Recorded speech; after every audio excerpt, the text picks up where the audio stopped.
Volunteers and volunteer management are critical to the success of Cornell Cooperative Extension.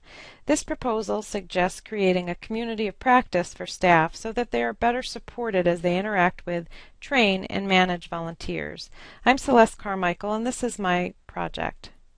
Each year, 300 or so Cornell Cooperative Extension staff work with over 45,000 volunteers in 57 local learning centers across New York State.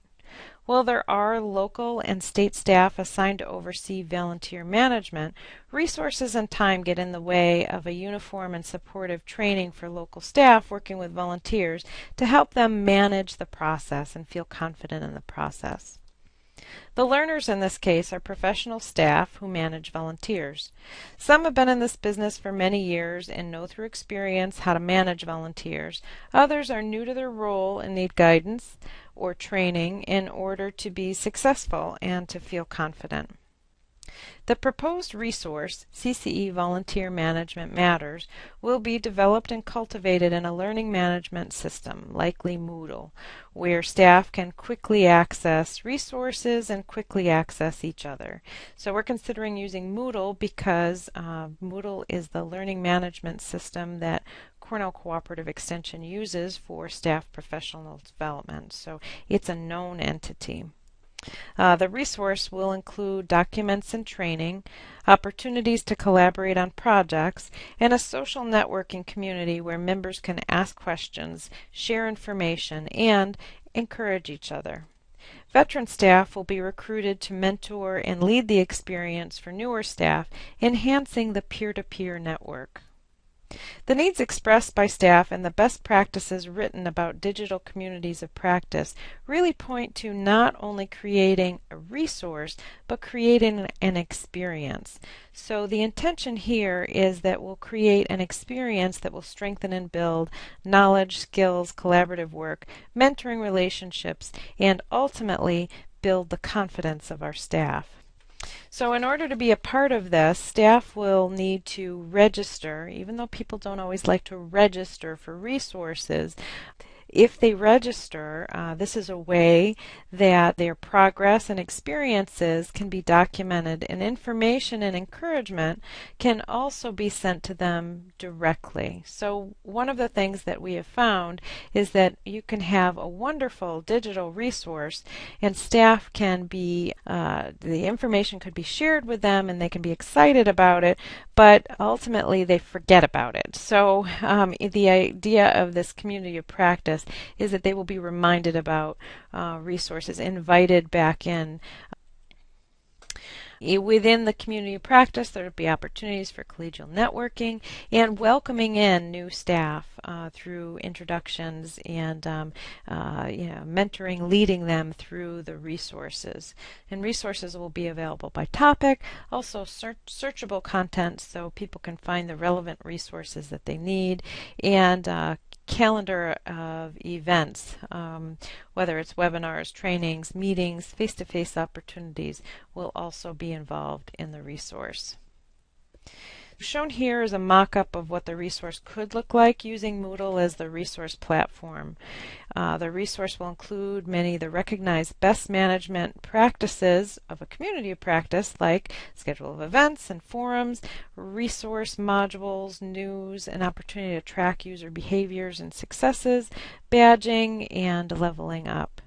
A new staff might find this very useful because they'll be able to find resources that will help them to figure out key functions to do for their job to be successful. So for example, if you're a new staff member needing to know more about volunteer screening, you might take part in the topic volunteer recruitment, selection, and screening, and you could participate in the whole certificate program where you would earn a badge or a certificate and be able to utilize that at your performance review to show your supervisor that you're serious about the role and the function and understanding what to do for volunteer screening.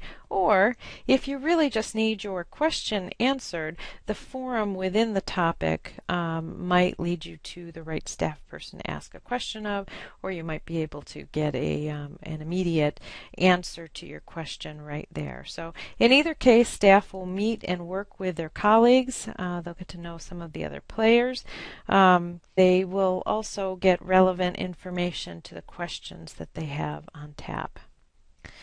So you can see in the wireframe here, another option, this being on the Connect page, might be for staff to share some of the good news, some of the information that's going on within their community. So through a photo gallery, they might be able to share some successful volunteer management photos. Through the news, they might be able to share some opportunities that they've been experiencing or organizing in their local community around volunteer management, or perhaps it's a blog post that that shares some reflections around volunteer management. And either way, they're sharing with their peers, they're learning from one another, and getting to know some of the other staff involved in volunteer management. Another wireframe example here might be what you would see on the events page, which is upcoming events, meetings, webinars, opportunities, working group meetings, so that staff could see what is going on and what might be relevant to their own experience. So there's a number of ideas that have influenced this proposal, including adult learning theories.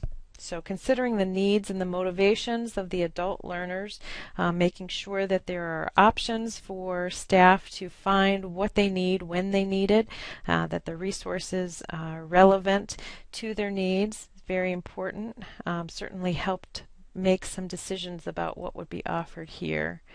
Another influence is the work of Etienne Wegner, one of the founders of the Ideas Around Communities of Practice.